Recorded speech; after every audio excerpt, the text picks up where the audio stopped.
big star. I know my family loved him. His music was always playing. You couldn't get any bigger than he was. And he was a very handsome man, I must say. He was very handsome.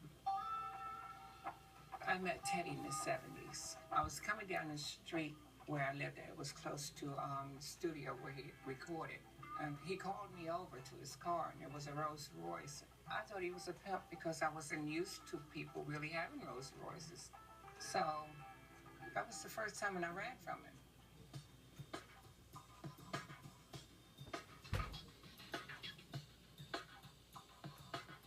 I went over and spoke to him, said hi, and I said, I just wanted to speak to you. He said, okay, and I said, I'm leaving because I have to get up early tomorrow. He said, well, I'm getting ready to leave too. Would you like a ride home? So I said, sure. So we proceeded to go to his car and drove away, and that's when the accident happened. First, the car started speeding up really fast, and I was wondering, is he driving fast? But he wasn't. It was out of control, and I noticed he was struggling with the wheel. And all of a sudden, I heard this great big bang. Next thing I know, the press was there, and I got into the ambulance with him, and I helped him as much as I could. I had contusions from the impact, and I had a chipped tooth, which is nothing compared to him. I didn't find out Teddy was paralyzed until it got in the paper. You know, I tried to reach out to him right after the accident. I went to the hospital where he was, and there was a woman there, and she said, well, you're not going to see him before his son does.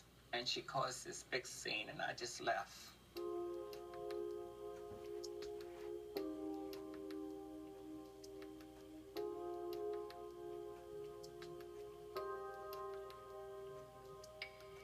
I don't think Teddy knew about my transition at all.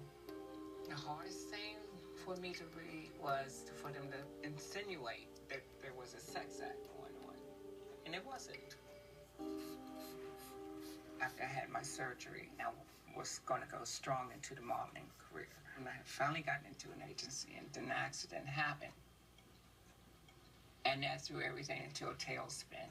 When I called them to ask for work, they told me that they didn't want me to be in their agency anymore because it was not the image that they wanted. And it really devastated me, like, it hurt, so.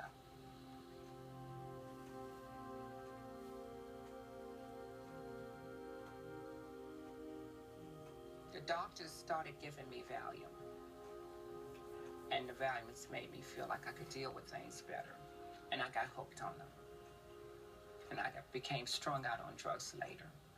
Yeah. I got to see Teddy in 2002. Someone called me that knew Teddy's mother, and they said, Tenika, you have to get here quick because Teddy's mother wants to see you. So I got myself together and went to where his mother was. And she said, well, if you want to talk to Teddy, he's out in the car. So I went out and talked to him. And we didn't have much to say to each other. It was just like, how you doing? And that was about it. But it was the closure that I needed. I had been through a lot, and I'm sure he had too. I was clean and sober. And I had me back. I had my strength back.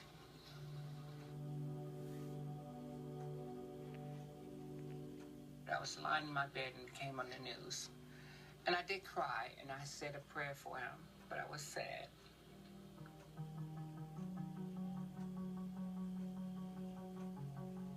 It's really about surviving. It's about my transition.